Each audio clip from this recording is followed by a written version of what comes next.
afternoon, Muskegon. You know what time it is. It's time for Turn It to Your Show. Matter of fact, I was thinking about this. This is probably the only show of all the radio stations. We're the only station that runs local news information and political information. The only one. And so let me get my co host here.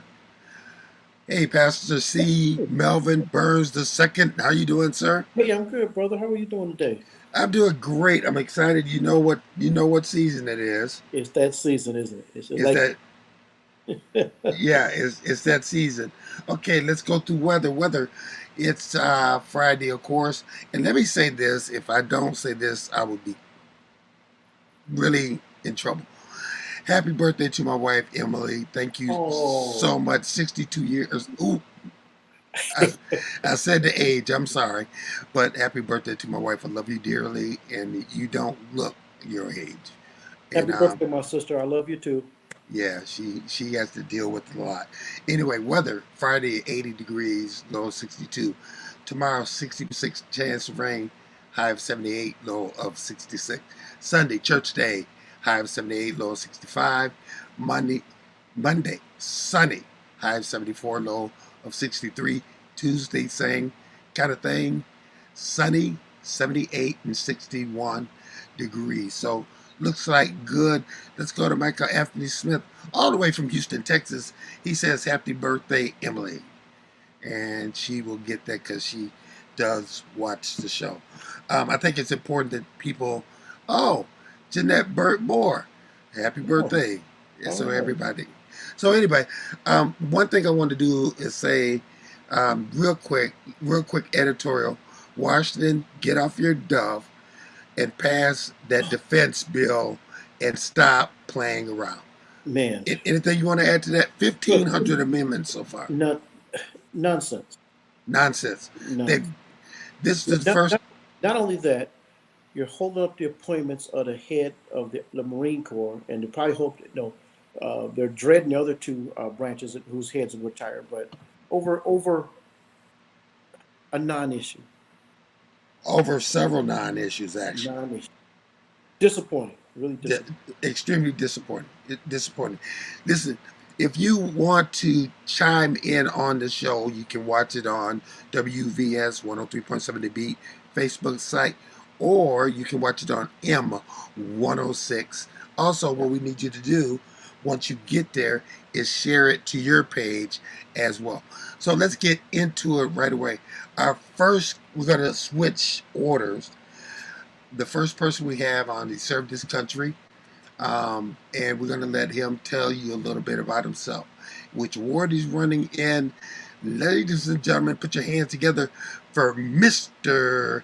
John Carey. How are you doing, sir? Very good. Thank you very much. Appreciate the opportunity to be on your show. Thank you as well. And as I said before, thank you for your service. Thank you. All right. I am excited because it's fresh blood. We need fresh blood, fresh ideas running. Tell us a little bit about yourself and what made you run. Well, I was born and raised in Muskegon on the east side of the city, and enjoyed a wonderful childhood at the parks and in the neighborhood.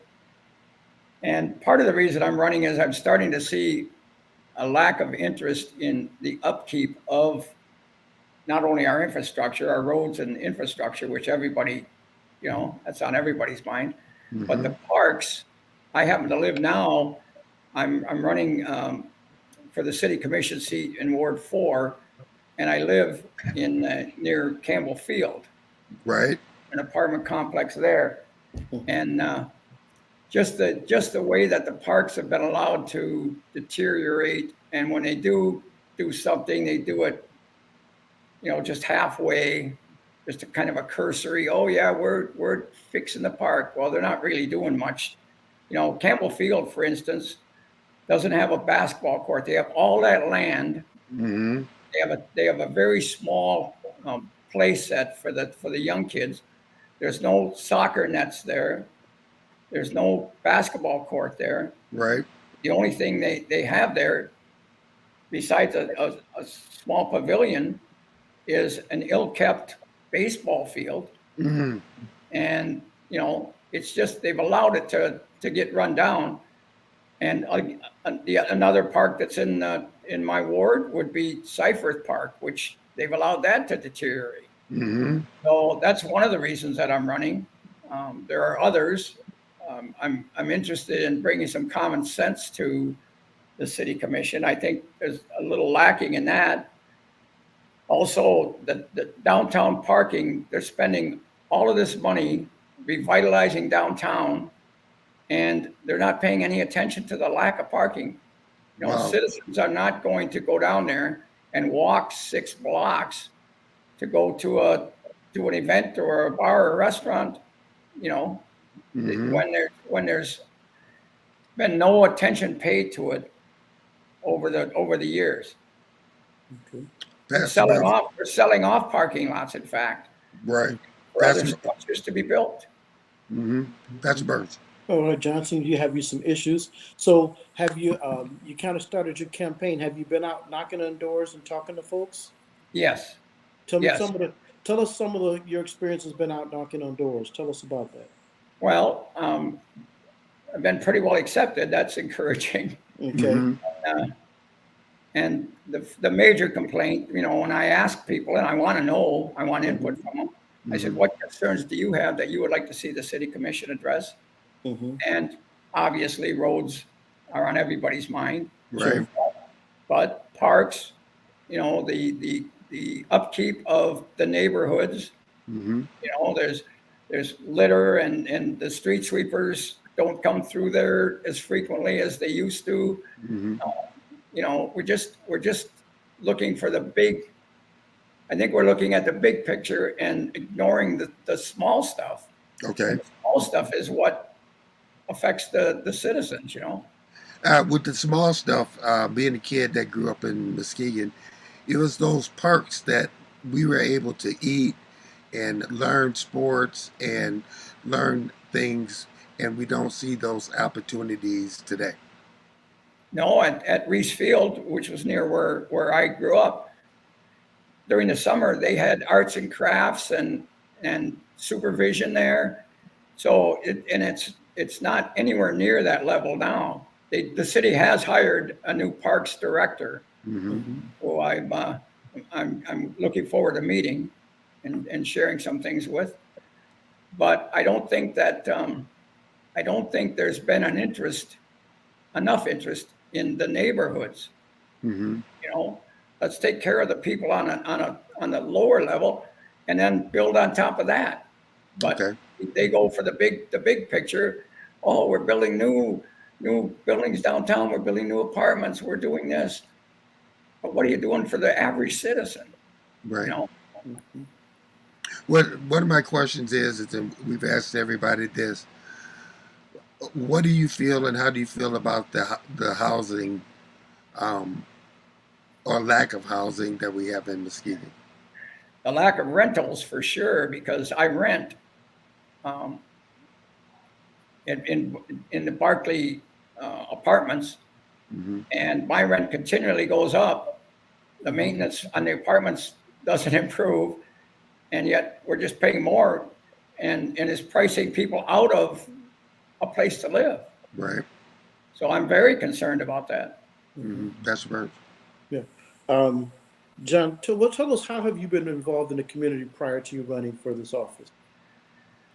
Well, I've been deeply involved in the Walker / Mercy Health / Trinity Health arena since it opened in 1960. Mm-hmm. Okay. 1963, I got the job as a stick boy for the Muskegon Zephyrs. Stayed with that until I eventually became the trainer for the Muskegon Mohawks. Okay. And I've volunteered over 1,000 hours at the Veterans Food Bank Nice. in Muskegon. Mm-hmm. I've coached youth sports, boys and girls, baseball, softball, hockey, basketball. Even though I'm not well versed in all of those areas. I'm a baseball and hockey person, but Uh-huh. they needed coaches for the girls softball and basketball, and I couldn't not have the kids have a team because nobody wanted them coached. So Uh-huh. it's Hey, you and I have something in common. We both uh, coached sports that we necessarily were not adequate in. yeah. We got to go to the south side of Chicago. Go ahead, Pastor Oh, Burns. this is Stephen Quan Darkins. This is hello from Chicago, South Side, Muskegon native here. Good to have you on from Chicago. So we got people from all over the Yeah. world. Okay, so back to the interview, John. Go ahead, Melvin. Yeah, just well, two things. One, and we didn't do this, Greg. For people who may not know the ward City of Muskegon, could you tell them kind of how that ward, the boundaries of that ward?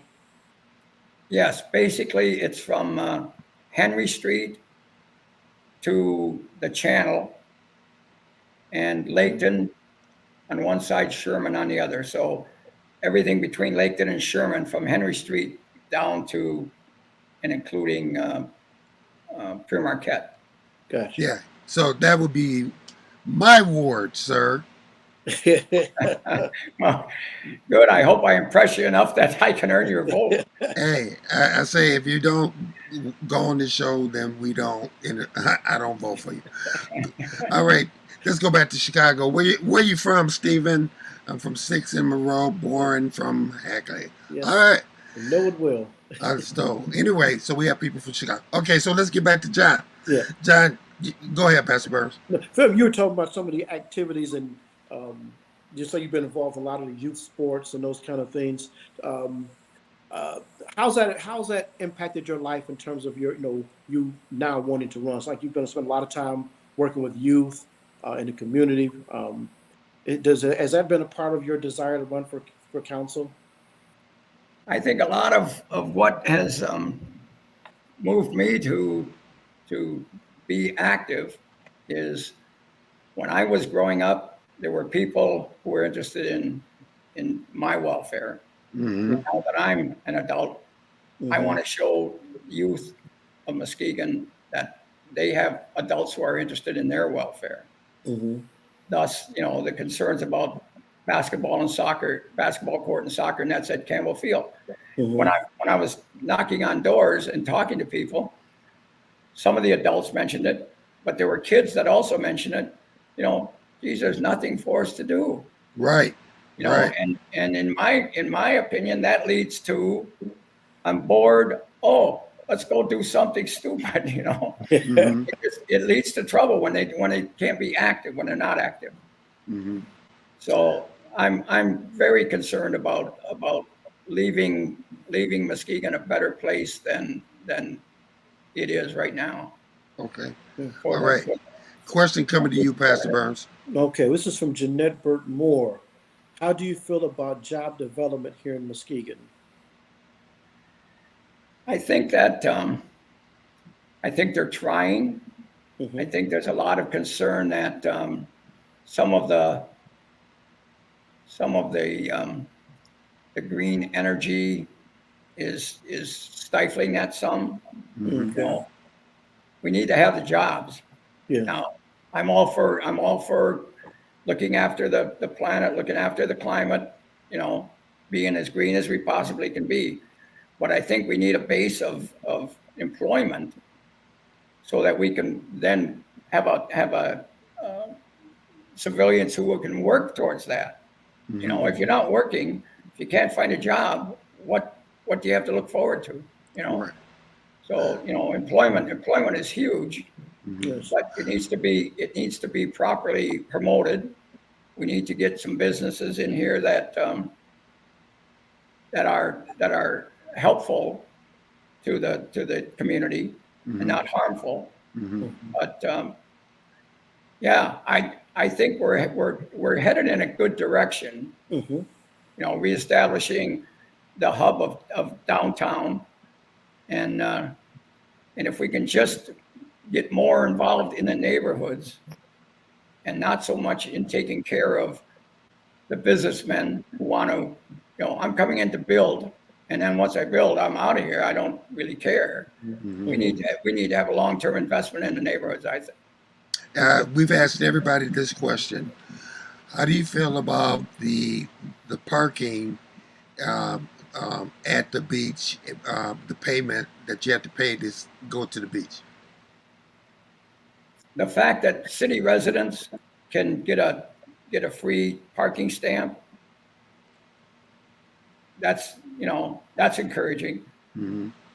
Outsiders who want to use the beach, as long as the parking fee is nominal, I don't really have a problem with it. As long as that money is redirected into improvements, where's that money going? Mm-hmm. We really know, and that's one of the reasons why I want to be on a commission, so I can better track some of these things. Mm-hmm. Pastor Burns. And we've asked this also, just in general. Again, we see the development taking place along Muskegon Lake. Um, how do you feel? How do you feel about that development? And it's not to ask a negative or positive, just any kind of comments or feedback you're receiving about that development. Well, growing up, the shoreline of Muskegon Lake was a junkyard. It was a scrap yard, Mm-hmm. Yeah. and I'm so pleased that they've cleaned up the lake, and the shoreline is going to be developed into something that's not industrial related. Mm-hmm. I'd like to be assured that there's going to be enough parks and open spaces for the city residents to be able to take advantage of. You know, I know people who like to go down there and fish. Well, if it's all built privately and it takes away things like that, that's another enhancement to living in Muskegon that a lot of people take advantage of. But I don't want to see that go away. All right. Question back to Chicago, Um, Melvin. This is Steve Darkins again. Since I'm an Illinois resident, did I pay $20 for Pin Marquette beach parking? But I'm concerned of why does the Heights not included to able to get free passes? Do you That's an think? excellent question. Yeah. I would think that even if you extended it to Muskegon County residents, Hmm. Mhm. you know, Yeah. but And I would add, I know the first year they did offer them to the city. They offered like 100 or 200 to the city of Muskegon Heights. And I will say this year, they offered for us to sell the $20 passes at our city for 15. And just to disclose, we declined because we had enough stuff to do and we didn't want to handle beach passes too. But they right. did offer us to sell them for a $5 discount. We just had enough stuff to do right now. So I do want to make sure people are aware of that. Well, and again, that goes to the quality of life living in Muskegon. Yeah. Mhm. You Yes. know, is it only important for people in certain neighborhoods to have good quality of life, or should it be extended, especially into areas that are depressed at this time? Right. You Right. know, Right. John, it's 2:22. We want people to find it. Is there something? What is you talked about parks, access to water? We talked about the beach. What are some of the other things that you're interested in? You talked about well, roads. downtown parking, I think, is huge. Mhm. If the downtown is going to be successful with all this infrastructure going in down there, you have to have parking. You have Mhm. to have some place for the people to park when they do go there. So that's important. Okay. Basically, I think it comes down to, roads and infrastructure, enhancing playgrounds and parks, promoting downtown parking, bringing common sense to the city commission, listening more than talking. There are people who like the sound of their own voice apparently, and they Mhm. do more talking than listening to what the public's interested in. Mhm. So those are the touchstones that would lead my interest in getting on the commission. We've asked that the same question to everybody too. How do you feel about? Do you feel that the city of Muskegon the commission has transparency right now? That's a tough question, because at some point I'm going to have to sit next to some of these people, and I don't want to drive the bus over them. Mhm. But I personally, I don't feel that there is the transparency that there should be. Our previous administration down there, and I don't want to name names, but they were just shooting from the hip on different things. Somebody would come to them and say, "Hey, I want to do." Okay, go ahead and do it. Mhm. Without going through the right Proper channel. channels, right? Yeah, and getting input. Oh yeah, go ahead and do it. And some of the things that were said, and some of the projects that were done in a very gray area, Mm-hmm. a little shadowy. Got a So question? I'm all for bringing whatever the commission is doing into the light. Okay, question. Pastor Burns. Jeanette Burtmore says, do you feel we need to build parking structures? I was campaigning just privately. I knew the previous city administration, and I was talking to him. I said, if you're going to build the convention center down there, which is very underutilized, I don't want to go further into that and start, Don't worry, I will. It's a $20 million white elephant at this point. The taxpayers have spent $20 million there, and it's almost non-functioning. They did a $1 million study to see if they needed it. Yeah, well, they should have done a study if they're going to have the arena, the convention center, the Ferentol Center, and all the restaurants and bars that are down there. They should have done a study on parking, because when I approached the previous city administration on it, they said, "Oh, there's 5,000 parking spots downtown."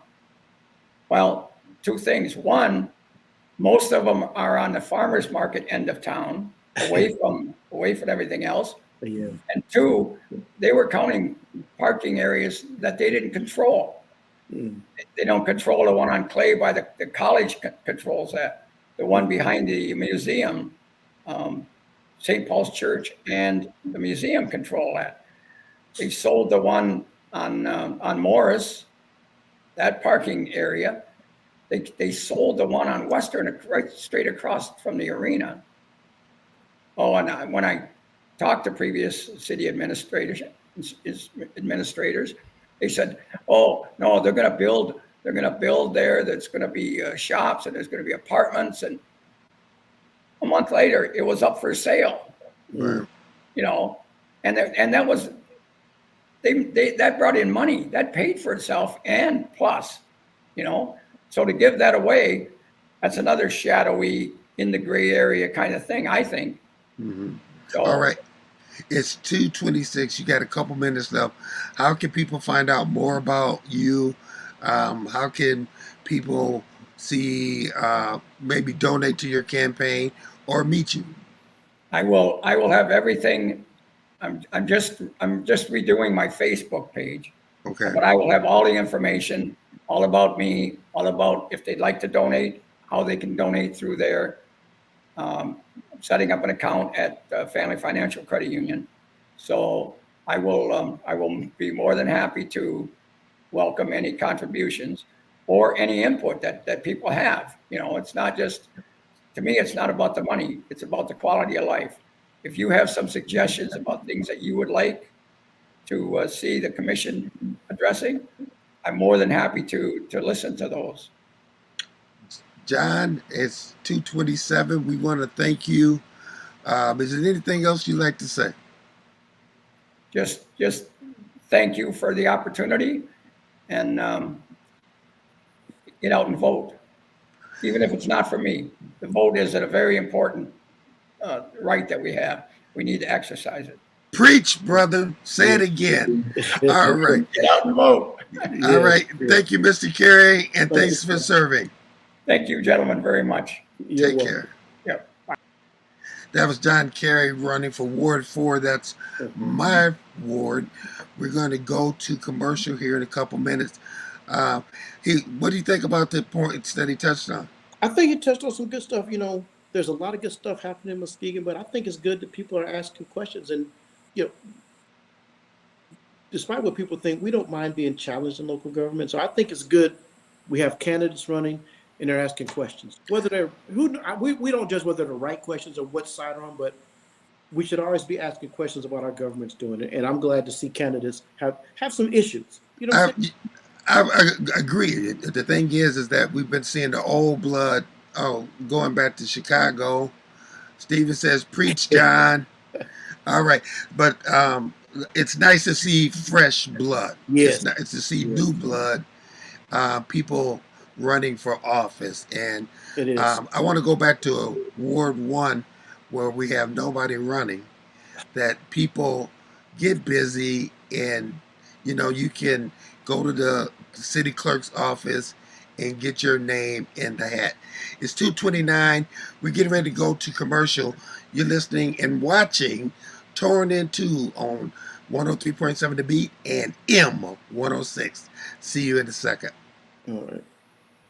The wait is over. The all-new Umoja Radio Network, home to over 40 black-owned radio stations and podcasts, is here for you. Connect to the world's fastest-growing collection of unapologetically black and proud media, from podcasts to independent black-owned radio stations, and access to the important news and music you need. Umoja Radio is from our culture, by our culture, for our culture. The all-new Umoja Radio is available right now on Google Play and the Apple Store. Join the movement. Be empowered. The second annual I Am Her Feminine Hygiene Drive, supporting young ladies from Ghana, Africa, in need of everyday essentials and feminine hygiene products, was a great success. Thanks to the generosity of our community and organizations like Period.org, Muskegon Heights Public School Academy, Confident Cosmetics, Muskegon Heights Alumni Chapter of Delta Sigma Theta Inc., and everyone who made a contribution. Hundreds of young ladies and village members received essential items. The community made a lasting impact with more than 10,000 sanitation items donated. If you would like to help,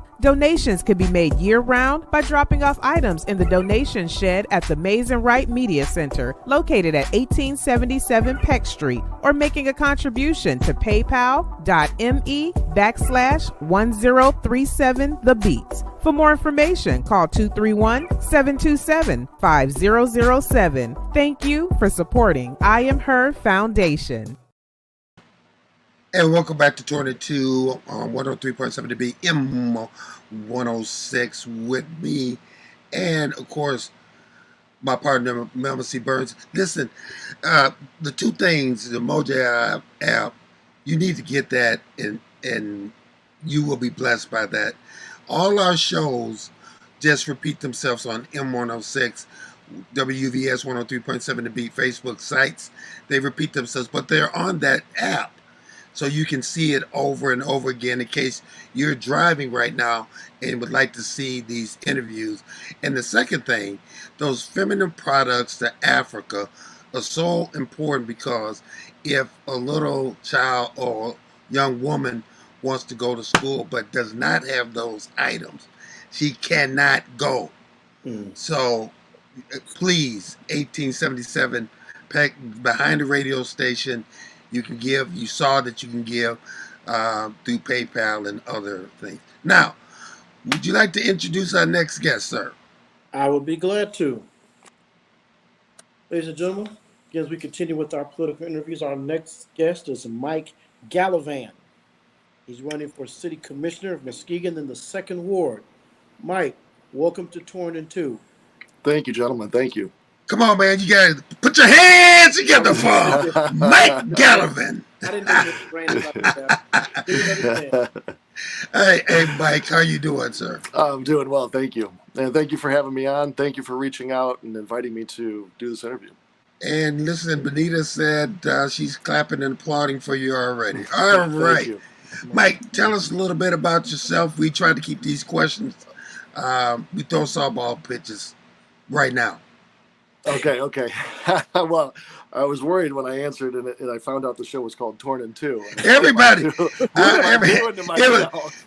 when we started the show, it was doing some tough times. So, Yeah. but we're gonna keep the name. It's catchy. Yeah. When I read the name, I broke out in a little sweat.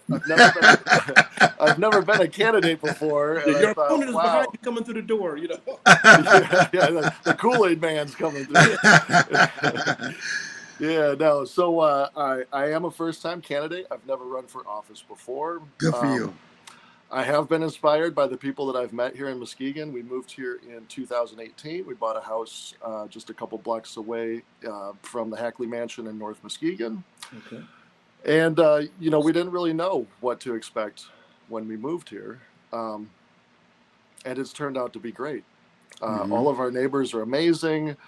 I've learned a lot from the people that I've met who've been here a very long time. I do have neighbors who've lived on their block for 30, 40, 50 years. People who lived in Muskegon for quite a long time. And it's shocking, some of the stories that you hear from just how it was 5 years ago, 6 years ago, 7 years ago. It's come a long way. I was not here when all those things went down. I am new. I'm not new to West Michigan, but I am new to Muskegon. And I've learned quite a bit. But for me, I've lived in quite a few places in the U.S., I wonder why it's taking so long for Muskegon to put itself back together.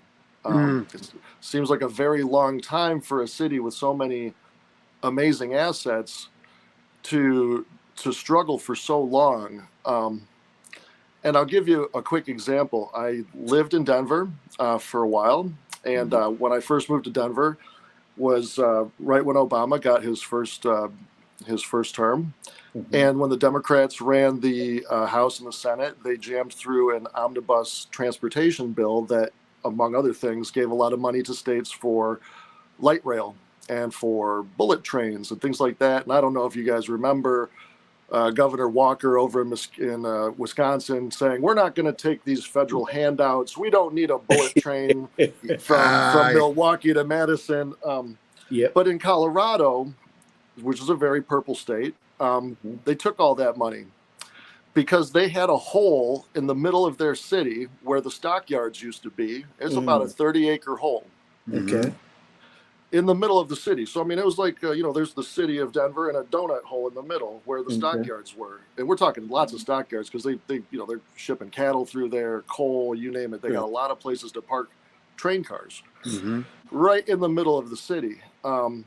But they had this beautiful Union Station, which is, it's a similar type of landmark to like the Hackley Library, something that's been around for over 100 years, almost 150 now. It's a beautiful piece of architecture. They were going to tear it down back before it became a historic district, and they protected that landmark. They were going to tear it down. And I hope you guys take a chance to Google it.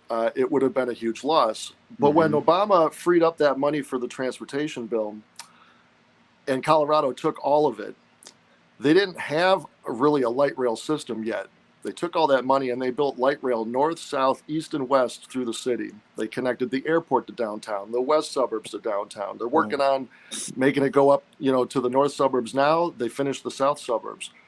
And all of the development trickled out to all of those stations that they built. They call those transportation-oriented developments, where people knew that they were going to put a station. Developers showed up and built, houses, apartments, grocery stores, convenience stores, office space, retail locations, so that when you get off the train, it's all there for you.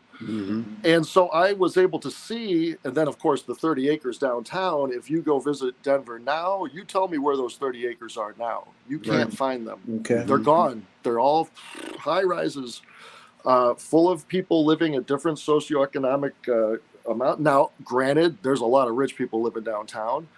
There's been a lot of job creation in Denver. But they have a vertical city now where you have rich and poor walking the same sidewalk. And so I think that has made it a much more robust city. It's a high demand place to live now. One of the reasons why we didn't move back to Denver is because we got priced out, quite honestly, that you can't touch Colorado right now unless you've got a significant amount of money. And so I saw what is possible in reviving or revitalizing a downtown when you have a huge hole in the middle of it. And when we got to Muskegon, I learned that there had been a similar hole in the middle of downtown for the past 20 years. And why did it take so long to fill that hole?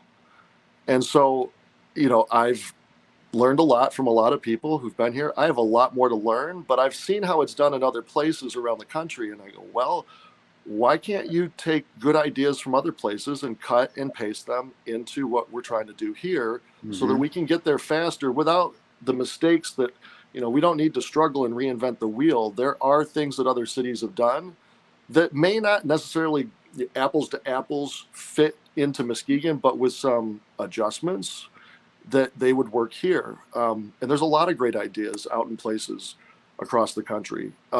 Even here in West Michigan, there's great ideas coming out of Kalamazoo, great ideas coming out of Grand Rapids.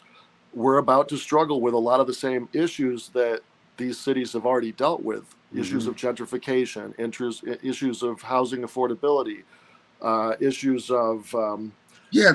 let's talk about that, what you just said, the affordability of housing. What's your opinion on that? Well, I mean, obviously, I'm not telling anybody anything they don't already know on this call. There is an affordable housing issue all over the country, not just in Muskegon or not just in Grand Rapids or West Michigan. It's everywhere. We don't have a housing issue, I don't think. I still see mansions going up. I still see $600,000 houses going up all around. So it's not a housing issue. It's an affordable housing issue. And one of my concerns is that other cities, when they have these issues where they're not getting what they want, they adjust the playing field so that, if you can't sink that pool ball in the corner pocket, well, then you just lift up the pool table on this side and get the balls to go that way naturally. So, a lot of Muskegon's issues, from what I can see, is that they got 1 foot on the brake and 1 foot on the gas. And you don't get good results like that. So, places like, let's just go back to Denver, for example, where they have unused buildings that need to be renovated in order to be used. But the people who own those buildings they don't have the resources to renovate that building. Well, how do you bring that building into use? Well, you loosen up your standards a little bit and say, hey, we're going to make it a little bit easier for you to achieve occupancy for this building. But we're still going to hold you to the same standard as everyone else. But to get the pump going, we're going to let you do it on a minimum level first, with a longer term in order for you to reach those codes that we want you to reach. But we just give you more time because you need more time to be able to do this because you're not a multimillionaire developer. I'll give you a concrete example in Muskegon. So when I got here, we bought a house. And then I am at a city council meeting, a city commission meeting, where the employees of the city were saying that they want to add more rental housing and eliminate, home ownership. I'm like, well, what about all these people that are renting that are just giving their money to building someone else's assets? Why aren't we building a bridge for these people to buy, houses in the neighborhood? Why are we giving incentives to developers to purchase these homes and renovate them into rentals for people who don't live here right now? In places like Denver, they're working with people who don't have necessarily the resources to, transform their property. And they're giving them a runway. It's a little bit longer runway so that they can develop their property and get it up into usefulness. And so that it is doing something for the community and for them. But you just have to be flexible. And that flexibility is something that you have to bake into the process. But we don't have that in these processes here. I just don't know how much wiggle room we're giving people. So I'll give you an example with garages. I heard that they don't want us to have garages. And I don't, You can't build a garage, separate garage. It has to be connected to the house. Yeah, well, that's crazy talk because, okay, we have an affordable housing issue, right? And we also have a number of neighbors that they wish they could improve their homes, but they can't put it, they don't want to, the city says no garages, right? No detached garages. But you could double the density of the entire city if you gave people an incentive to build what's called an accessory dwelling unit which is like, a mother-in-law apartment above your garage, Right.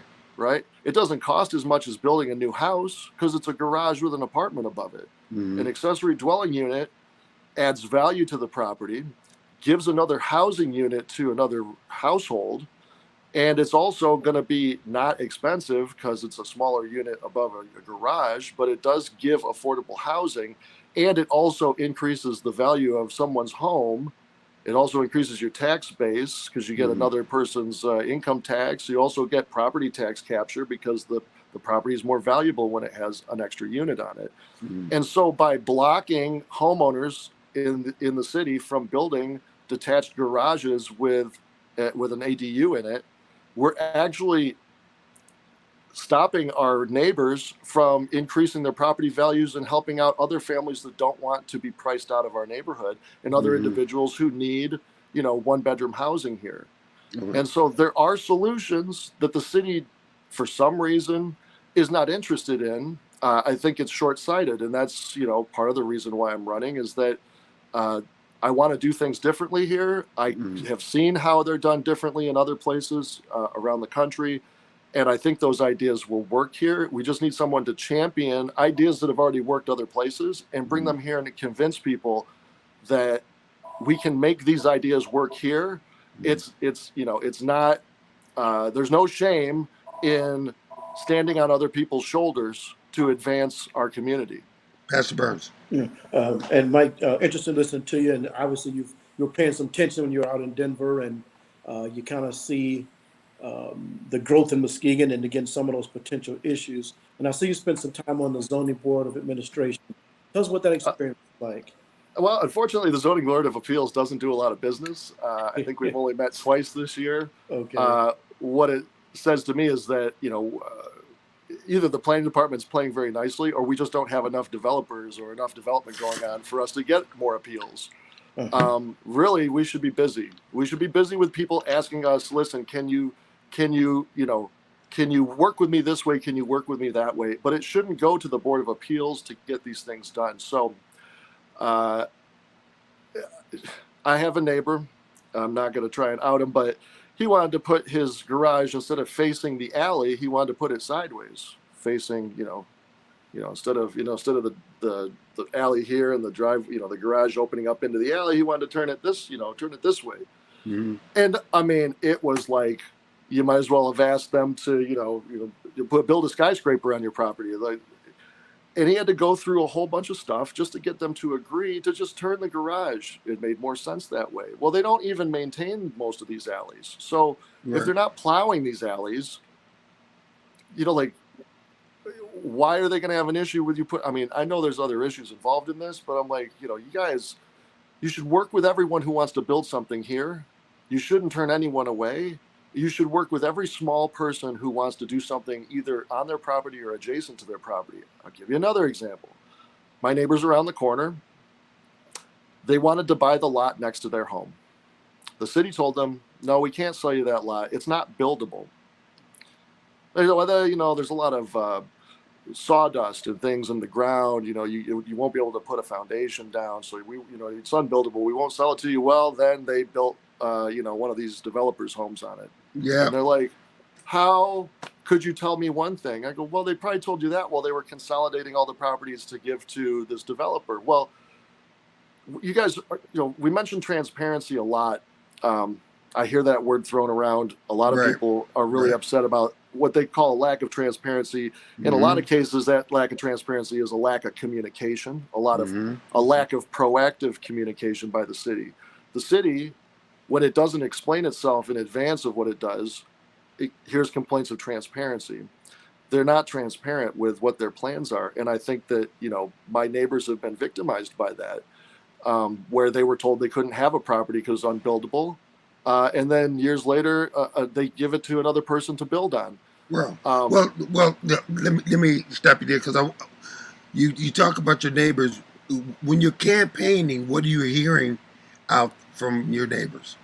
Well, I spent one weekend canvassing for my signatures. It was the weekend before the signatures were due, and I said, I'm going to put it in God's hands. And if I go to every door and people say, not interested, then so be it.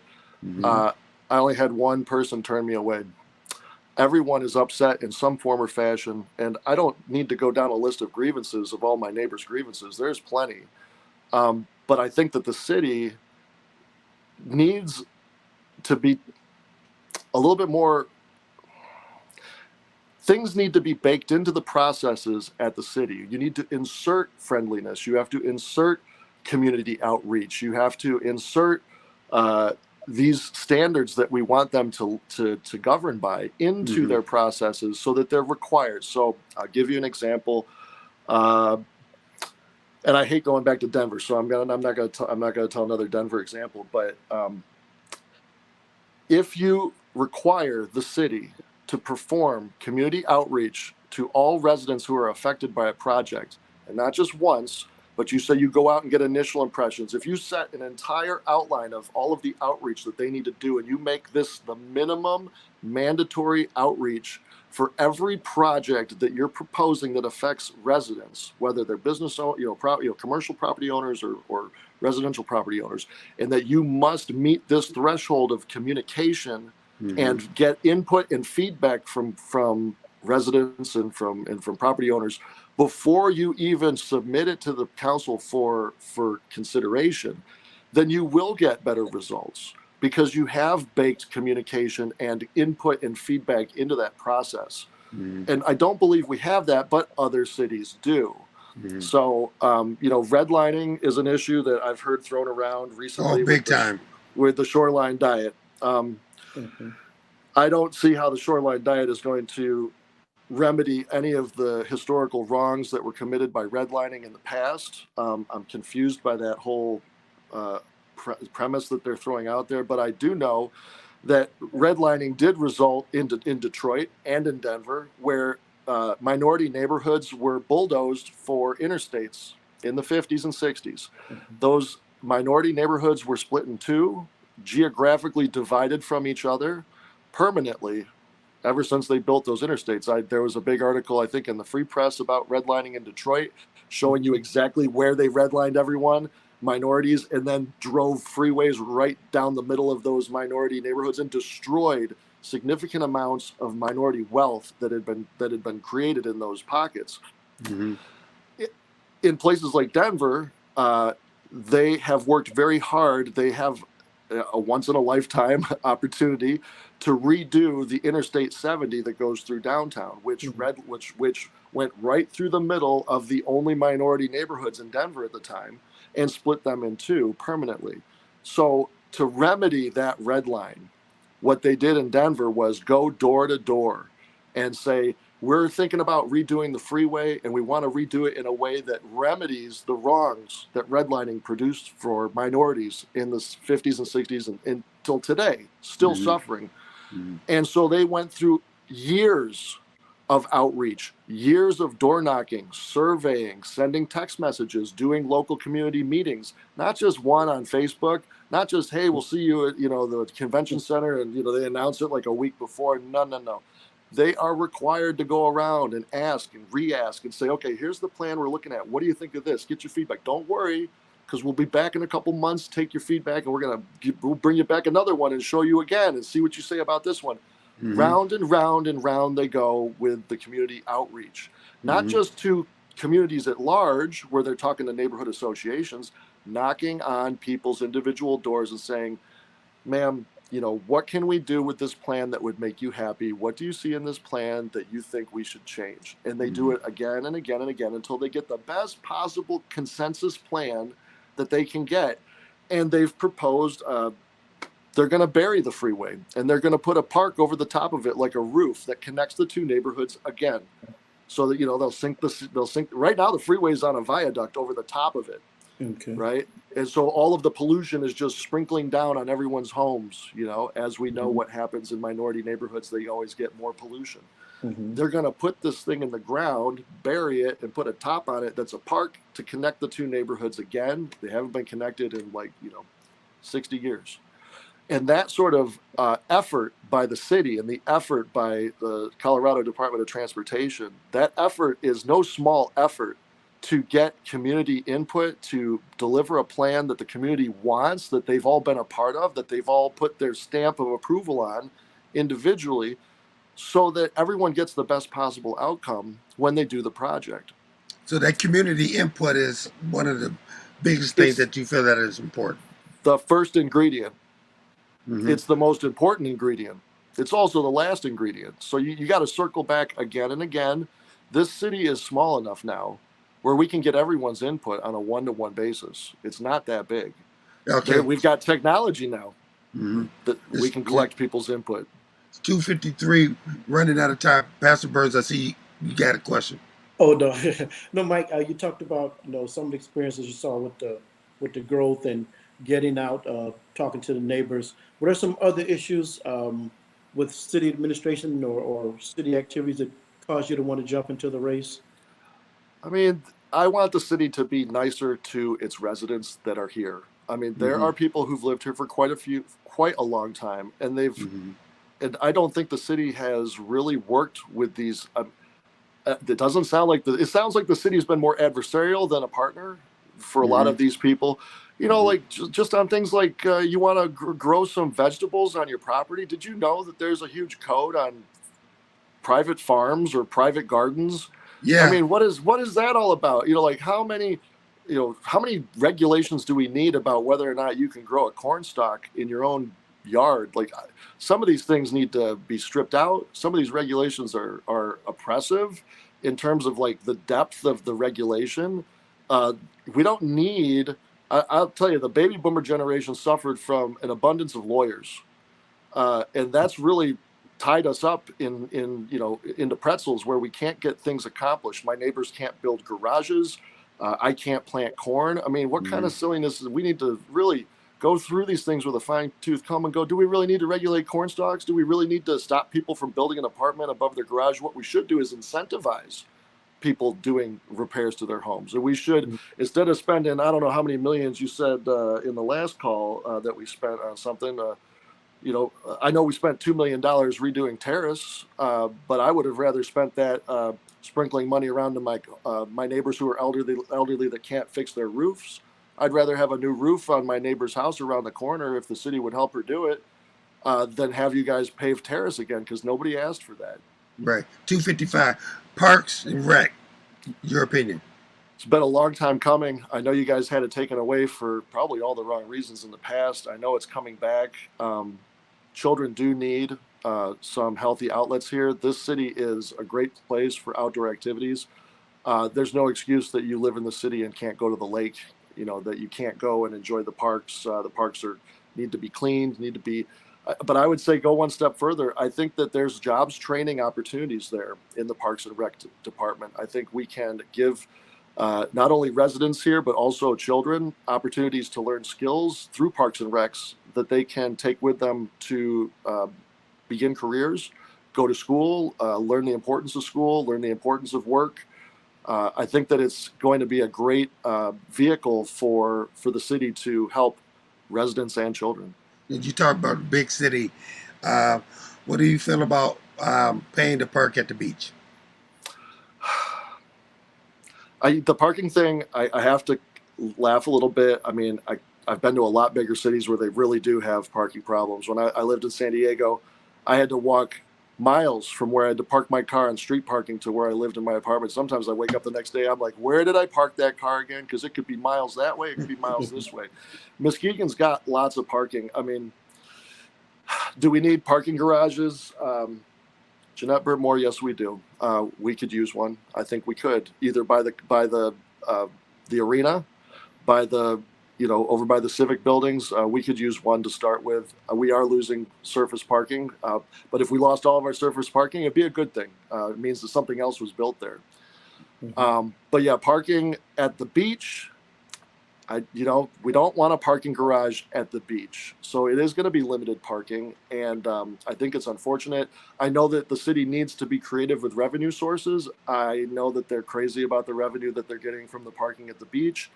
I think they need to be more creative. There's other ways to get money other than making people park and pay for parking. And just in a quick minute, One of my favorite stories about the city of Fort Collins, Colorado, is I went there once and got a parking ticket, and I'm like, oh man, I forgot to pay the meter, and I looked at the ticket and it said $0, and I was like, wow, that's got to be a mistake. So I called the police department, like, listen, I want to know how much I owe you for this parking ticket because it says $0, and I don't want it to go, I don't want to like not pay it thinking it's $0 and have you guys, have a warrant out for my arrest for not paying a parking ticket. How much is it? She's like, oh no, sir, it's free. Your first parking ticket in the city of Fort Collins, it's free. It's $0. It's just a warning, just to let you know that next time make sure you keep track of the time and you pay that meter. Mm-hmm. Now that's a friendly city, right? I'm like, wow. I've never heard of any place that gives you your first parking ticket for free, but man, how happy was I with the city of Fort Collins when I was off that phone call? That's goodwill. That's goodwill. And that's the sort of goodwill you have to get from your city in order for you to feel good and to put your roots down and invest and put your money into a city and to put your heart and soul into a city. You have to have that goodwill. Mike, 259. Real quick, how can people get in touch with you? Give to your campaign, all that information. I hope this works. That's a good idea. Tell people what you're doing. I'm holding up a QR code. If you go back on the video, you can hold your phone up, and you should be able to scan that. My website is Gallavin for Muskegon, and it's GALLAVIN. And I would like to say, though, that I have a great deal of respect for Commissioner German. He's been a great commissioner for us. I'm not running against him. I'm running so that I can provide a different option. I saw that the election was going to be the same two individuals again, and I thought that it would be wise to force a primary just so people do have another choice. Good idea with the QR code, Mike. Thank you. All right, listen, that's it, Mike. Thank you so much, and have a great good luck. Doesn't matter who you vote for. Please remember to vote. That's what makes our country work properly. Please vote August 8th. Thank you, sir. Who. Thank you both. All right. Thank you to the beat. Thank you very much. Take care, Mike. All right, that was Mike Gallavin. Man, the show it just flew. It's 3:00 already. Anything else you want to say? It's good to see some candidates getting out there running. Isn't that great? Bonita, hands down. Yeah. Okay. So listen, that's the show for this day. Happy birthday, Emily, again. It's 3:00. Listen, we mean this. We don't just say this as some cliche thing. You never know who you might see out there, experience out there, kids out there. I'm going to say this real quick. I was in the store, Pastor Melvin, meat store that I love. I saw several girls under the age of 18 pregnant. You never know who you have a chance to make an impact on. Go out there, sow a seed, and change somebody's life. This is Pastor Melvin C. Burns and Gregory T. Roberts. We'll see you next week. Take care and God bless.